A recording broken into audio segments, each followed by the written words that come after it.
श्री श्याम धुनी। जय श्री श्याम जय श्री श्याम, खाटू वाले बाबा जय श्री श्याम। नीला घोड़ा लाल लगाम, जापे बैठे बाबा श्याम।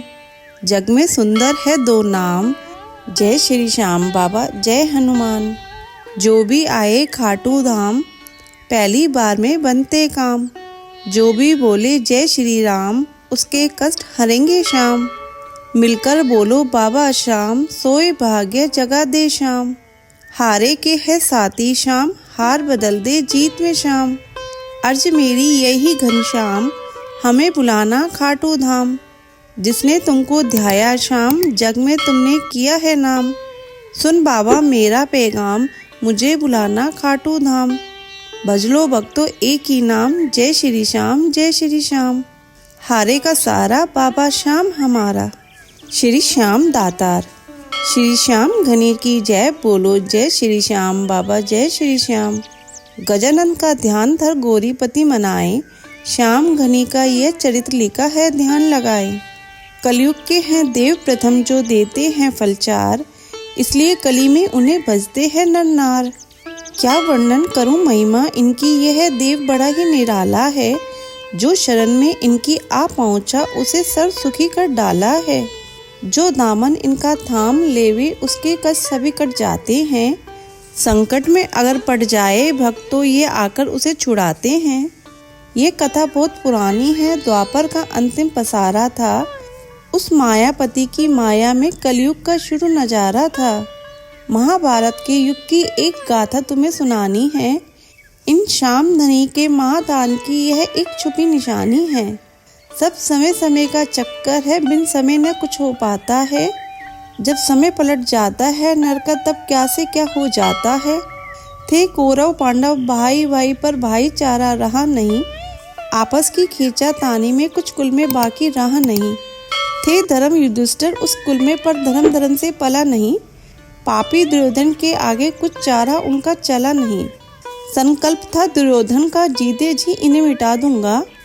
मिट जाए चाहे संसार, सभी पर नामों निशान मिटा दूंगा। एक रोज छली दुर्योधन ने एक सुंदर खेल रचा डाला। उस खेल में पापी ने विष भीम बलि को दे डाला। मूर्छित हो गया जब भीम बलि दरिया में उठाकर डाल दिया। मानो दुर्योधन ने ऐसे जीवन का कांटा निकाल दिया। ऐसी हालत में भीम जिस समय नागलोक में जा पहुंचा है, वासुकी नाग की कन्या का मानो स्वाग आ पहुंचा है। वासुकी की नाग को एक समय माँ पार्वती ने वचन दिया, होवे कन्या उत्पन्न तेरे, ऐसे सुंदर आशीर्वाद दिया। यह कन्या वही अहलवती थी, जो माँ की वरदानी थी। शिव की पूजन नित करती थी, संतवती थी, गुण खानी थी। शिव के पूजन में एक रोज ये ताजे फूल न चढ़ा सकी। माता पार्वती भी अपने कुछ मन के भाव न छुपा सकी। माँ पार्वती ने क्रोधित हो उस कन्या को शाप दिया, मुरझाए पुष्प चढ़ा के पति का मेरे अपमान किया। ये शाप तुझे मैं देती हूँ, इस करने का फल पाएगी। मूर्छित फूलों के बदले में मूर्छित स्वाग ही पाएगी। अहलवती बोली, माता सब जब तब नष्ट हो जाएगा। घर उजड़ गया जो स्वाग मेरा, तो जन्म भ्रष्ट हो जाएगा।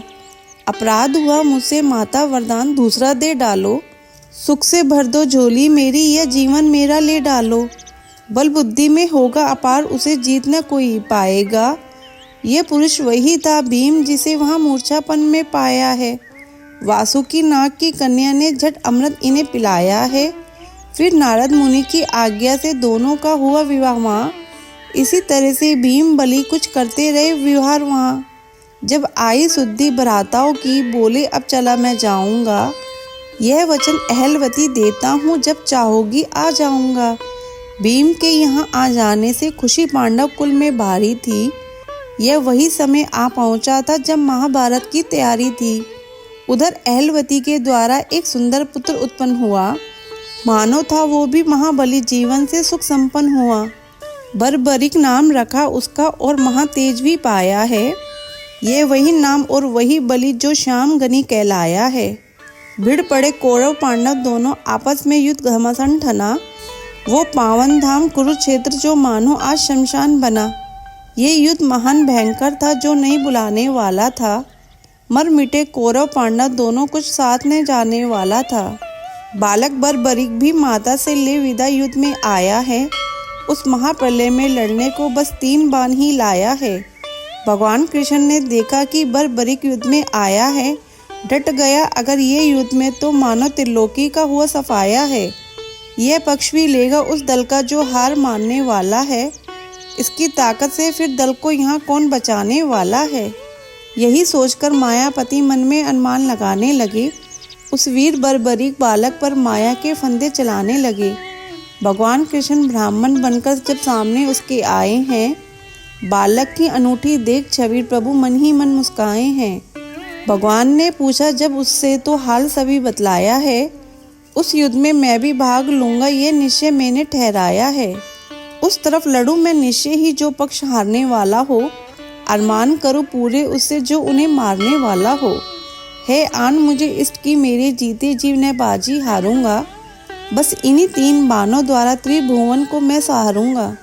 है आशीर्वाद माँ का मुझको जीवन बलिदान चढ़ा दूंगा। निर्बल पक्ष की विजय हेतु त्रिलोकी आज हिला दूंगा। भगवान कृष्ण ने सोचा अगर ये वीर युद्ध में डट जाएं, तो एक अर्जुन भीम की तो ताकत क्या मेरा भी चक्र पलट जाए।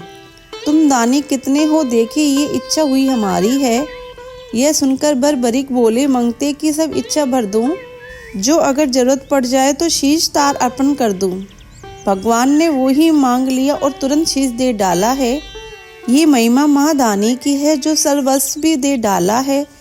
पर उस योद्धा ने मांगा था ये जो मांगोगे दे जाऊंगा। दे दो एक वचन मुझको कि ये युद्ध देख मैं पाऊंगा।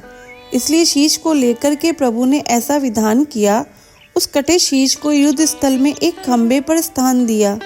जब महाभारत के युद्ध में मिट गए सभी कौरव लड़कर, मिल गई विजय जब पांडवों को करते थे बातें बढ़ चढ़कर।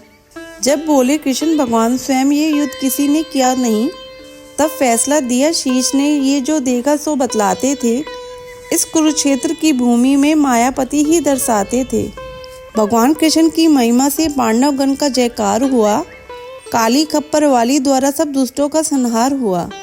भ्रम दूर हुआ पांडव गण का। भगवान श्री कृष्ण मुस्कुराते हैं। उस कटे शीश की ओर देख मोहन बलिहारी जाते हैं। फिर आशीर्वाद दिया प्रभु ने हाथ उठा प्रसन्न होकर। कलयुग में पूजे जाओगे तुम कुल देवता होकर। ये आशीर्वाद हमारा है जो नाम तुम्हारा गाएगा। बिगड़े कार्य बनेंगे उसके मन वांछित फल पा जाएगा। ये वही श्याम दत्तार है जिन्होंने शीश वहाँ दे डाला है। जो शरण गया है उनकी उसका सब दुख हर डाला है। जो इनका ध्यान करे कली में जीवन उसका बन जाएगा। श्रोताओं अब भी चूक गए तो यह समय हाथ नहीं आएगा। शाम जिंदगी थोड़ी है और झूठा सभी झमेला है। इसी चलाचल की दुनिया में बस 4 दिन का मेला है। सुमिरन कर श्याम दत्तार का मन को जो लगा ले तू, उनसे नाता जोड़कर बिगड़ी हुई किस्मत बना ले तू। बोलो श्याम बाबा की जय। अगर आपको ये श्याम धुनी अच्छी लगी हो तो इसे लाइक करके शेयर करें और कमेंट में जय श्री श्याम जरूर लिखें। चैनल पर नए हैं तो सब्सक्राइब जरूर करें।